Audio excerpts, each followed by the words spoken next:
નમસ્કાર મિત્રો, અમારી યુટ્યુબ ચેનલમાં તમારું હાર્દિક સ્વાગત છે। જો અમારી ચેનલમાં નવા હો તો લાઈક, શેર, સબસ્ક્રાઈબર જરૂર કરી દેજો।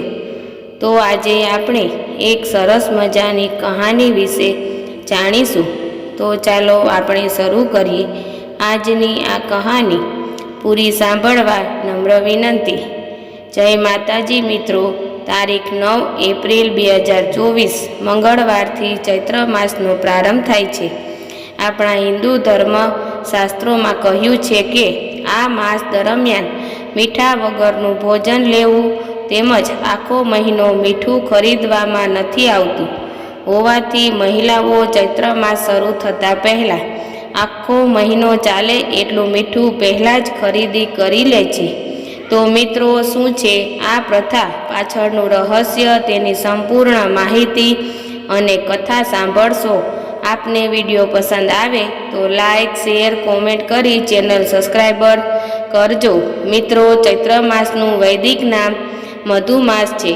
આ માસ ચિત્રા નક્ષત્રમાં આવતો હોવાથી આ માસને ચૈત્ર માસ કહેવાય છે।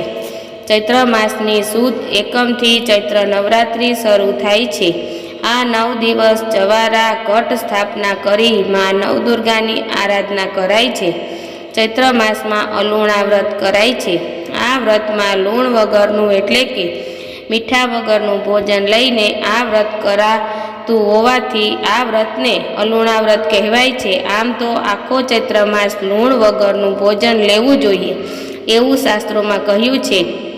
જો આખો માસ મીઠા વગરનું ભોજન લઈ શકાય નહીં તો 5 દિવસ, 3 દિવસ કે 1 દિવસ મીઠા વગરનું મોડું ભોજન લેવું એ પણ ન થઈ શકે તો ચૈત્ર માસની અમાસના દિવસે મીઠા વગરનું મોડું જમવાથી આખો ચૈત્ર માસ મીઠા વગરનું ભોજન કર્યાનું ફળ પ્રાપ્ત થાય છે।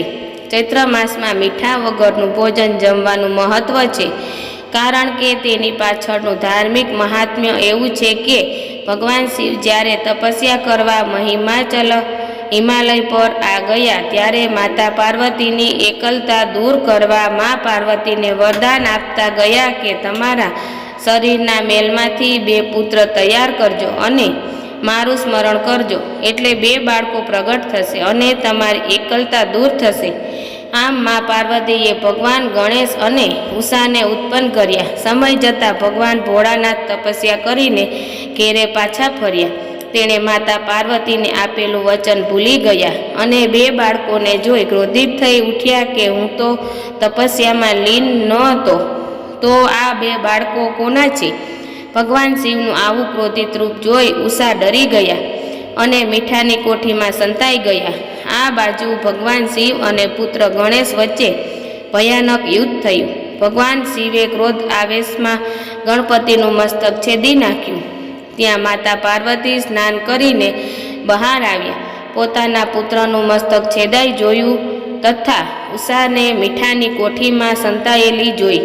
ઉષાને શ્રાપ આપ્યો કે તારા ભાઈની રક્ષા કરવાને બદલે તું મીઠાની કોઠીમાં સંતાઈ ગઈ। આથી હું તને શ્રાપ આપું છું કે તારું શરીર મીઠામાં ગળી જશે અને તારો જન્મ રાક્ષસ કુળમાં થશે। આવો શ્રાપ સાંભળીને ઉષા રડવા લાગ્યા। માતા પાર્વતીને શ્રાપમાંથી મુક્ત કરવા આજીજી કરવા લાગ્યા। ત્યારે ચૈત્ર માસ હતો।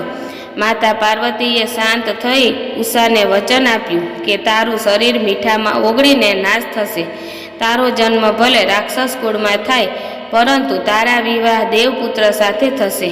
તેમજ ચૈત્ર માસમાં જે કોઈ મીઠા વગરનું ભોજન કરશે તારું ચરિત્ર એટલે કે ઓખાહરણ સાંભળશે તેને નખમાય રોગ નહીં આવે। તાવ, તરિયો, ઓરી, અછબડા તેનાથી સૌ કોષ દૂર ભાગશે। આજે મહત્વને લીધે ચૈત્ર માસમાં મીઠું નથી ખરીદવામાં આવતું તેમજ આખો ચૈત્ર માસ મીઠા વગરનું ભોજન કરવાનું મહત્વ છે। તેમજ આ મહિમાના ઓખાહરણ વાંચવાનો અને સાંભળવાનો મહિમા છે। મિત્રો, વૈજ્ઞાનિક દ્રષ્ટિએ જોઈએ તો ચૈત્ર માસમાં તડકો અને ગરમી વધુ પડે છે જે કફનું પ્રમાણ વધારે છે। શરીરમાં પરસેવાનું પ્રમાણ વધારે છે। આથી આ માસ દરમિયાન મીઠાનું સેવન જેટલું ઓછું કરવામાં આવે એટલું જ શરીરને ફાયદાકારક છે। ધાર્મિક અને વૈજ્ઞાનિક એમ બંને કારણે ચૈત્ર માસમાં મીઠા વગરનું ભોજન લેવાનું મહત્વ છે, જે ધાર્મિક અને આરોગ્ય એમ બંને દ્રષ્ટિથી લાભદાયક છે. તો મિત્રો, આ હતું ચૈત્ર માસમાં મીઠું શા માટે ન ખરીદવું જોઈએ, તેમજ મીઠા વગરનું ભોજન લેવાનું મહાત્મ્ય અને કથા, તેની સંપૂર્ણ માહિતી તમે પૂરી શ્રદ્ધાથી સાંભળી. જે સાંભળવી તમને જરૂર ગમી હશે તો વિડીયોને લાઈક કરો, કોમેન્ટમાં જય માતાજી જરૂર લખજો. ચેનલ સબસ્ક્રાઈબર કરી બાજુમાં બેલ આઇકન પ્રેસ જરૂર કરજો. આવી ધાર્મિક માહિતી નવા ધાર્મિક વિડીયો સાથે ફરી મળીશું. ત્યાં સુધી આપ સૌને મારા જય માતાજી.